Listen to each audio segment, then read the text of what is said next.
आलंच पाहिजे, प्यायला पाणी आलंच पाहिजे. एक कसं नाही प्यायला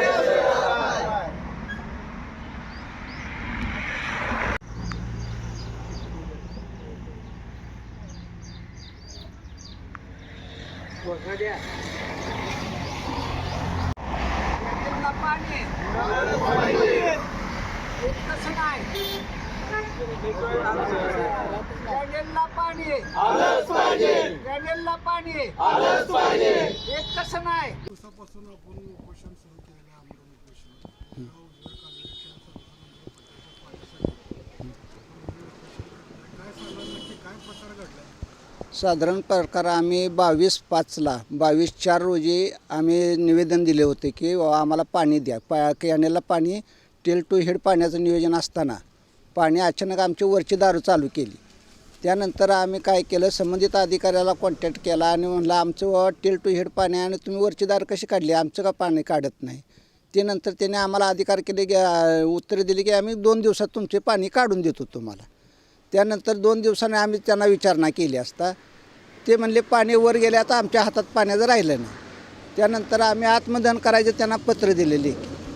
आम्हाला त्याने असं उत्तर दिलं की आता आचारसंहिता चालू आहे त्यामुळे तुम्हाला आत्मदहनी करता येणार नाही, काय नाही.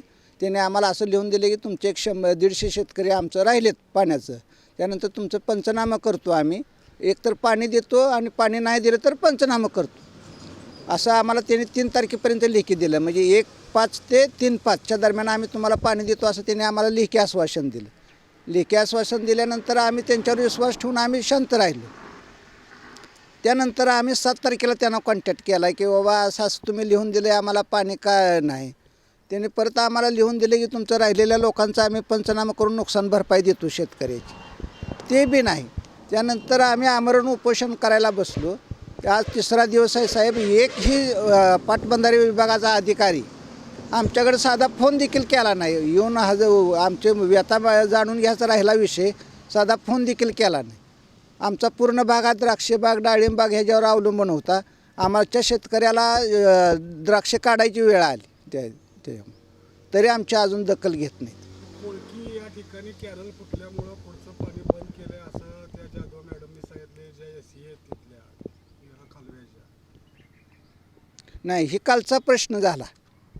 हा कॅनेल फुटल्याचा प्रश्न त्याने आम्हाला अगोदर सांगितला होता, कॅनेल फुटण्याची शक्यता आहे म्हणून लिहून देतानाच.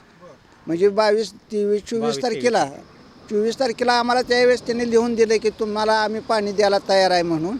परंतु म्हणले कॅनेल फुटण्याची शक्यता आहे. म्हणजे साहेब ह्यांना कॅनेल फुटणं हे अगोदर माहिती होतं ह्या अधिकाऱ्यांना की पुढच्या 8 दिवसांना किंवा 15 दिवसांना कॅनेल फुटणार आहे. ह्या अधिकाऱ्याला पासलकरला अगोदर माहीत होतं. ही मॅनेज झालेली गोष्ट आहे. आणि विशेष म्हणजे त्यांनी मॅनेज करून अर्ज नसणारी भरणी बरीच भरली. ती आम्हाला आमचं त्या शेतकऱ्यावर आरोप नाही, परंतु जे नियमातनं वागणारावर अन्याय झालेला आहे साहेब यांचा. पाणी न देता वरून पाणी अडवलं गेलं का इतर भागात वळवलं गेलं असा जो वरच्याही शेतकऱ्यांचा आरोप आहे तोच तुमचा आरोप आहे. बरोबर आहे की त्यांनी पैसे देऊन ज्याने पैसे घेतले त्याने सरळ ह्याच्यात त्यांनी व्यवहार केला आहे साहेब. भ्रष्टाचारच करून हे केलेला आहे ना. पाणी विकलं गेलं एका रात्रीसाठी 50,000 रुपये घेतलेत साहेब. त्यांनी 50,000 रुपये देखील. ही परिस्थिती बेकार झाली आहे. आता सध्या बाग तोडून टाकायला चालला, नाही तर माझा परपंच उद्ध्वस्त झाला पुरा. तुम्हाला सांगतो ह्या बागा माझं जीवनच त्याच्यावर आहे, बागावरच आहे. बाग तोडली होतो म्हणतो जगायची पंचायत नाही आम्हाला. रोज लोकांचं काय आम्हाला लागतंय, मग खायला लागतंय. अशी परिस्थिती झाली तुम्हाला सांगतो. आता 15 दिवस झालं तर मला 1 महिना झाला यांच्या मागे फिरतोय, पाण्यासाठी वनवनवन करतोय. कोणाचं कोणी धार्मिक कोण हे घेणं ते आमचा. आता सध्या बाग तोडायला चालू आहे. तुम्ही समोर चालत बघायला, तोडून राहणं पाणी प्यायला पाणी नाही, असं परिस्थिती झाली आमची. 21 तारखेपासून पाणी चालू करतो म्हणजे अहो पाणी ते आम्हाला देतो, त्यांनी तारखा दिली ते, बरं आम्हाला दिलं आम्ही पळतोय सर. हिथं जा म्हणलं तिथं जातोय, तिथं जा म्हणलं तिथं जातोय. कोणीसुद्धा आमची दखल घेतली नाही पाहिजे. आता अजिबात दखल घेतली नाही. आमचा परपंच उद्ध्वस्त झाला पाहिजे. कॅनॉल फुटण्याचा प्रकार 5 तारखेला घडला, तरी 7 तारखेपर्यंत पाणी चालू होतं आणि तुम्ही 22 तारखेपासून तेलपासून पाणी द्या अशी विनंती करत होता, भेटत होता. तरी त्यांनी लक्ष दिलंच नाही आमच्याकडं. अजिबात लक्ष दिलं नाही त्यांनी. इथं आमच्या पोचली सुद्धा नाही. त्या बिन अन्न पाण्याचा माणूस इथं बसलाय, इथं बघायला सुद्धा कोण आलं नाही आमच्यापाशी. समाधानदादा अवताडे आमदार आहेत या आमदार सुद्धा आले तर मुंबईला मग सांगितले जावं त्यांनी सुद्धा. त्यांचं रात्री तेवढं भाव आलं तर इथं भेटून तेवढं गेलं बघा.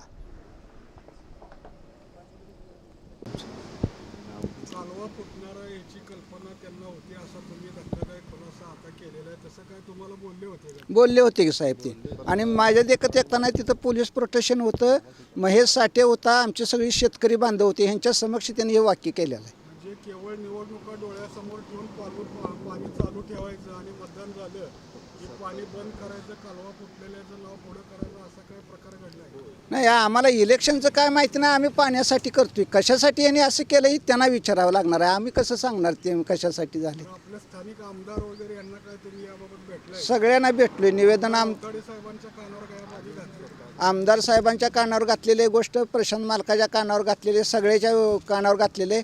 पण आम्ही केवळ कशासाठी आमचा असा रागराग करायला लागले हे आम्हालाच कळलं नाही. म्हणजे कोण करते निश्चित आमचा असं आपण या ठिकाणी त्यांच्या मालमत्तांची चौकशी व्हावी म्हणजे नक्की काय कारण? नाही बरोबर आहे साहेब. ह्यांनी रात्र लाख रुपये जर आमच्या देखत जर ह्यांनी पैसे घेतलेला असलं तर मग ही ह्यांची चौकशीच व्हायला पाहिजे. खरं साहेब व्हायला पाहिजे.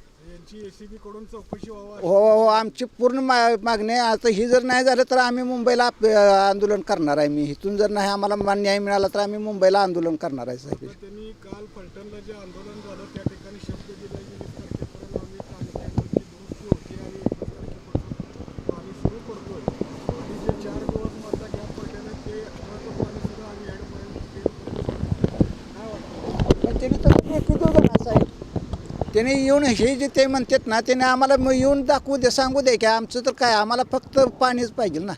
उशीर होतोय पाण्याला त्यामुळे पिकाचं नुकसान होतंय अशी एक भावना आहे. बागा काढायला लागलो साहेब आम्ही. आता द्राक्षाच्या बागा अक्षरशः तोडायला येते. तुम्ही आता जर आपण तुम्हाला गेलं तर इथं डोहणे म्हणून शेतकरी हो का इथं आहे, 1.5 एकर बाग त्याची काढायला लागला. ही जर पाणी 8 दिवस अगोदर दिलं असतं तर बाग काढायची वेळ आली नसती शेतकऱ्याला.